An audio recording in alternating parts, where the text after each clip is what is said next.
রাজ্য রাজ্যে যে নতুন সভাপতি ভারতীয় জনতা পার্টি, অর্থাৎ একটি রাজনৈতিক মঞ্চ, এবং প্রত্যেক রাজনৈতিক নেতা তাদের দলীয় বক্তব্য রাখেন।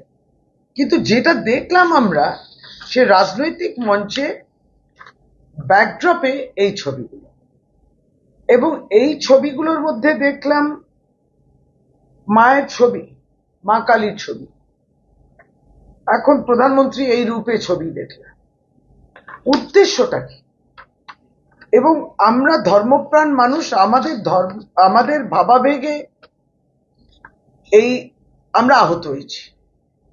ভাবাবেগে আক্রমণ মা কালী একটি রাজনৈতিক মঞ্চে কেন?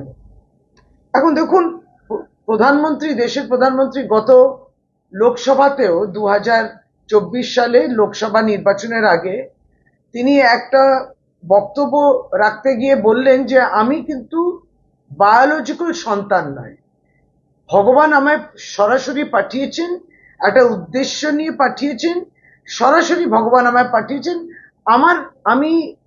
উনি বলছেন আমি কনভিন্সড যে আমি বায়োলজিক্যাল সন্তান নয়। এখন দেখুন, এইভাবে একটি রাজনৈতিক মঞ্চে তার এই রূপ। আমরা তো দেখলাম তখন পুরীতে যিনি প্রার্থী ছিলেন ভারতীয় জনতা পার্টিতে, তিনি তখন বলেছিলেন যে জগন্নাথ ঠাকুর স্বয়ং মোদিজি ভক্ত, জগন্নাথ ঠাকুর নাকি মোদিজির ভক্ত। এইটা 2024-এ আমরা এগুলো দেখলাম, শুনলাম। কিন্তু তখন ভারতবর্ষের জনতা ভোটের মাধ্যমে তাদেরকে তাদের স্থান দেখিয়ে দিল।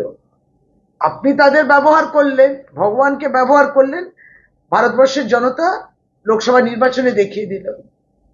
এখন আগামী 2026-এ নির্বাচন, পশ্চিমবাংলার বিধানসভা নির্বাচন।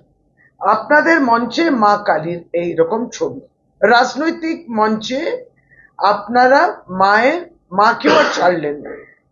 আমরা এটাকে ব্লাসফেমি বলি, আমরা এটাকে বলি আপনি ধর্মের নিন্দা করলেন, আপনি ধর্মকে অপমান করলেন। ফলে সেই জায়গায় আমরা বলছি যে তাদের এই বিষয় নিয়ে বক্তব্যটা কি, কিংবা তারা কি বললেন তাতে কিছু এসে যায় না। আগামী দিন বাংলার মানুষের জবাবটা দেবে। বাংলার মানুষ, আমরা মনে করি, তাদেরকে তাদের স্থান দেখাবেন, কারণ এক একটি নির্বাচন তাদেরকে স্থান দেখিয়ে দিতে হবে। তা বাংলার জনতা এই স্থানটা দেখাবে। আমরা